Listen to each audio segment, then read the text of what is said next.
So here are your top stories on Al Jazeera. That's Libya. Witnesses talking about a massacre by government security forces in the city of Benghazi. Al Jazeera has also been told demonstrators in the capital, Tripoli, have been attacked. Bahrain talks expected to get underway between protesters and the country's rulers. That move after demonstrators gathered again at the Pearl roundabout in the capital, Manama, after riot police pulled out. A national strike's been called for Sunday. And protests being planned in Morocco, and an online campaign including videos like this expected to bring thousands onto the street. Opposition groups also planning rallies in Iran. Members of the G20, rich and developing nations, have hammered out a deal in France on how to measure imbalances in the global economy. The issue is being blamed for making the 2008 financial crisis much worse than it could have been.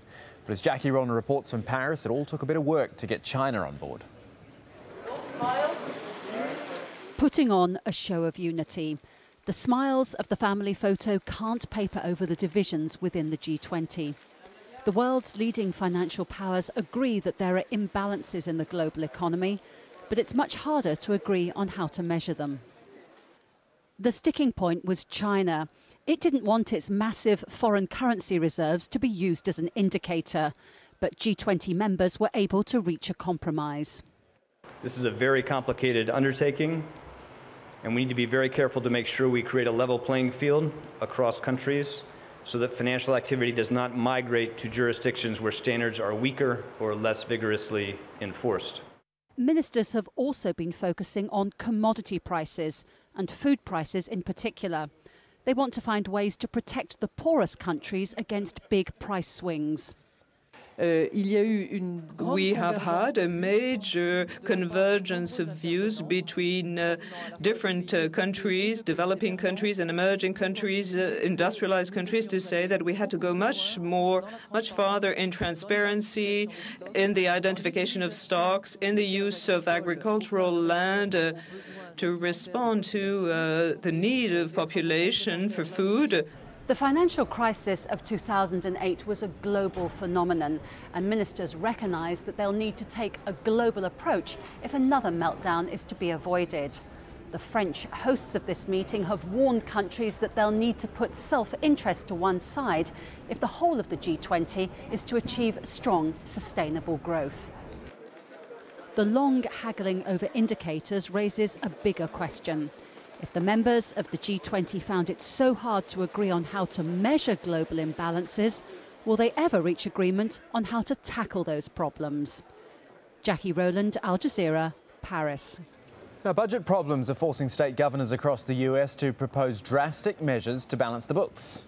In Wisconsin, roughly 100,000 people turned up for a fifth straight day of protests. They're accusing the Republican governor of using the crisis as a reason to attack their union rights. Roger Wilkerson has the story. For the fifth straight day, they came to protest a budget proposal that would strip public employees of most of their collective bargaining rights. Wisconsin's new Republican governor says the measure is needed to trim the state's $3.5 billion deficit. It's either a matter of making reductions and making modest requests of our government employees, or looking at massive layoffs at a time when we don't need anybody else laid off. Show me what democracy looks like! These public employees say Walker's move to limit their collective bargaining rights and force them to contribute more to their pensions and their health care goes too far. They say his intention is to break the back of the public employee unions. All of us know that cuts need to be made. Everybody knows that everybody's got to pay more. That's not the issue. The issue is that there is language in the bill that busts our union. Republicans, who won a majority in both houses of Wisconsin's state legislature last November, vowed to curb state employee benefits. A lot of our budget problems are caused by the most generous public employee pensions in the country. Walker supporters also showed up at the Capitol Saturday, but they were heavily outnumbered by the other group of protesters. It has become a bitter partisan battle. Public employee unions are strong backers of Democrats across the United States, and President Obama says they shouldn't be blamed for the state's budget woes. Some of what I've heard coming out of Wisconsin, where you're just making it harder for public employees to collectively bargain generally.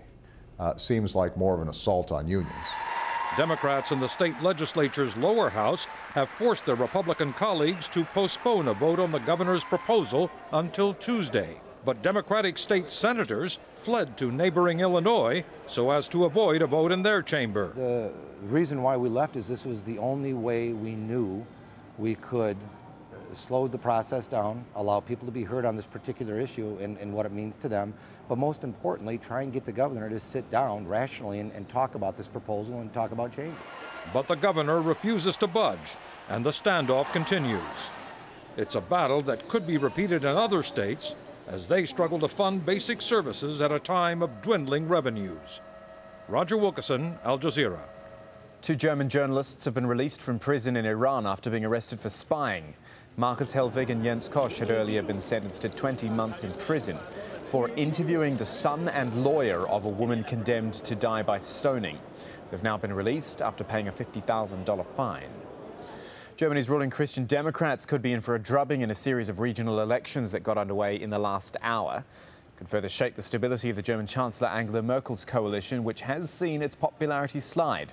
Nick Spicer with this report from Hamburg, one of the first cities to vote. Shipping gets a vote of sorts in Hamburg politics. It is Europe's 3rd biggest port. And the mayor wants to dredge the river so that more vessels can come and use it. But that's not going to save Christoph Ahlhaus.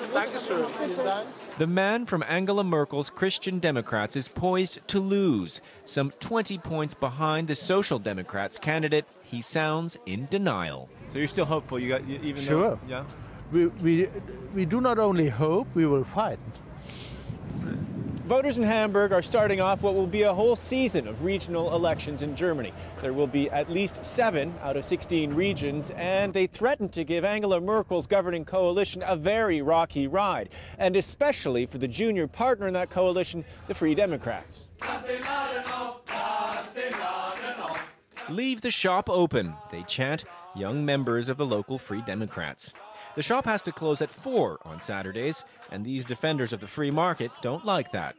Their party scored well and played a kingmaker role in the last general election, joining Angela Merkel in her coalition government. Some 2 years on, there's a problem.